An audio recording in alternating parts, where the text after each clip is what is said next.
Hello, good afternoon. It's the 24th of November 2020, and I'm again recording in the bunker, in the cellar of my house. Bienvenue à tous les Français qui aiment bien écouter ce que je dois dire. Et Здравствуйте всем, for all those Russians out there, hopefully listening in too. So, today, 24th of November, I wanted to talk a little bit about the effect of the lockdown in UK over the next 1 to 3 years. If the current, well, I use this term seriously, oligarchy, authoritarian group of people that seem to have taken control of absolutely everything in the country, and if they continue, what will be the outcome of that? What are likely to be what's the end game here, or certainly in the short term? I think it's only reasonable to look at this situation by projecting into the future to see how the current policies will play out, will develop. Clearly, the next 1 to 3 years will show an increase in what we've already seen, witnessed and experienced, and it'll also be, I think, devastating for certain groups of society and for the younger people too, particularly younger generations to come. And I don't just mean here in 1 to 3 years, but beyond that. What will be the outcome for them? Anyway, this is just a look 1 to 3 years forward, how things will probably turn out given the current trajectory, but the government's current trajectory of stop and go, that is lockdown, partial easing of lockdown restrictions, and then into much more serious and restrictive lockdown measures. And how this will impact on such factors as socioeconomic, culture, health, commerce, elections, schools, education, the EU, etc. So let's start with a quick look at the socio-economic impact. And I took this from Investment Week on the 20th of September. And I quote, "The UK economy suffered a record collapse in the second quarter, with gross domestic product plunging 19.8% between April and June, according to the Office of National Statistics. The figures confirm that the UK now entered the biggest recession on record after GDP fell for 2 consecutive quarters. We're now entering very soon into the third and fourth quarter. But what will be the impact after further 6 months of lockdown, as we see developing? There's no way we're going to come out of lockdown before March 2021. Maybe a couple of days at Christmas, 5 days at Christmas, and then a 3-month lockdown after that. And this will give us another 6 months of lockdown on top of the first 6 months of lockdown. So by the time we get to March, it'll be 12 months of pretty permanent lockdown and the tier system that we have. Liverpool particularly in the third level, a third tier, tier 3. I suspect that by that point the GDP will have plunged by 40 to 50%, and this of course will wreak havoc on the country and its people. The Department for Work and Pensions predicted 33.5 million unemployed by 2021, which is about a month away, and this was predicted on the 1st of October. I reckon this will be much more like 5 million by March 2021. Give them another year or two with stop go lockdown, partial relief of restrictions, lockdown again, re-lockdown, and then another lockdown, etc. You can see where this is going. Clearly public and private debt levels will increase massively. Consequently, banks and private finance institutions will completely control the country, as they do more or less anyway, and as they'll hold all of that debt. So they'll be the providers of that debt. We'll hold it. We'll have to pay them back. We can't pay them back. We can see where this is going to go. What will be the impact then on health? The impact on the struggling health services will bring about a huge decrease in life expectancy. Logically, we already have that now with the so-called pandemic. It's a so-called pandemic, but there's certainly a virus going around. That's not up for discussion. At this time of year, there's always viruses going around. The NHS will be entirely privatised, and as a result we'll need to pay for health insurance USA style. Just think about Simon Stevens, the NHS England chappie, who spent most of his working career in the USA in a private insurance company. So you can see, and this I looked this up on Investopedia, and the date was 2019, and it comes to about $20,576 for a young family of 4 in good health. That's about the same price as a basic Honda Civic. That's in the States. That's last year before COVID, and that's what's coming here. By 2022-23, the cost will be much higher, and especially if the family is older and not in such good health, as might happen.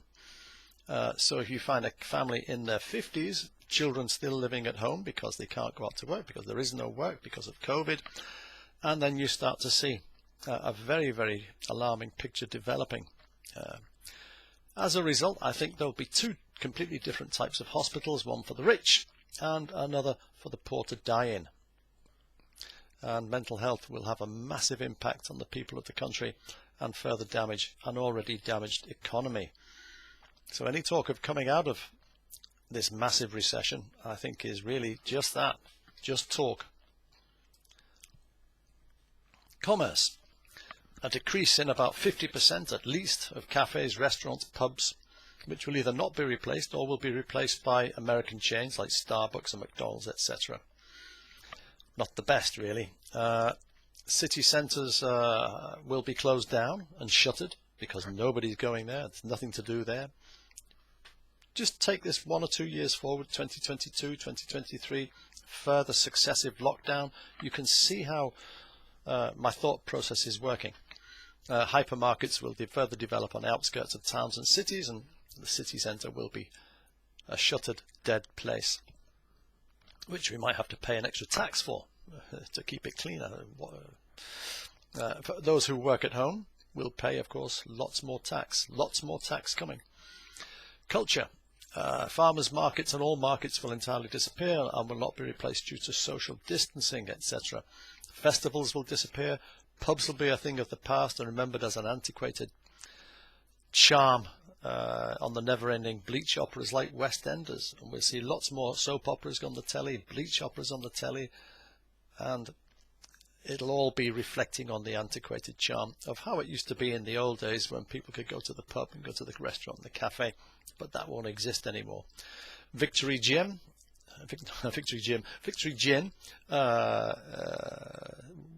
which comes from the 1984 novel by George Orwell, will be produced for the masses and sold from hypermarkets if you wear a mask and have a appropriate social credit score. The social credit score as the system is in Japan, in China. Freedom. Here's the big question. Zero liberty except the right to go to work. Isn't that nice? Demonstrations will be prohibited unless part of the government strategy. I'm thinking here Extinction Rebellion, that sort of thing. Freedom of expression will be eliminated, and government will impose fines and prison sentences on so-called disinformation, misinformation, and by that I mean any dissenting voice, anti-vaxxers, that kind of thing. They'll be severely hit, as they are being in France now, with the new law that was passed last week, which is really sort of quite damaging for the right to freedom of expression and for holding the police to account. And we see in Britain, of course, the violence of the police force as it develops. Internet will be heavily regulated. Of course, it's being heavily regulated now. Lots of sites will be deplatformed, me included, I suspect, for my little moments of dissent. And there will be no more meetings, ever. Local elections, or elections anyway, local elections and probably national elections will be no more due to COVID. Vote via mail will be enormous and rigged, as we've just seen in the US and as we've seen in UK as well over recent years. Education. Schools and universities will be closed and all lessons done by internet, Zoom, leading to reduced levels of education with less creativity, innovation. And this is always a result of poor education systems in any country. Internet lessons will be the focus of government propaganda for young people. And school attendance will be absolutely compulsory, because that's how they'll infiltrate their minds with the propaganda necessary to support the system that they've created for us, that people like me and hopefully people like you do not agree with.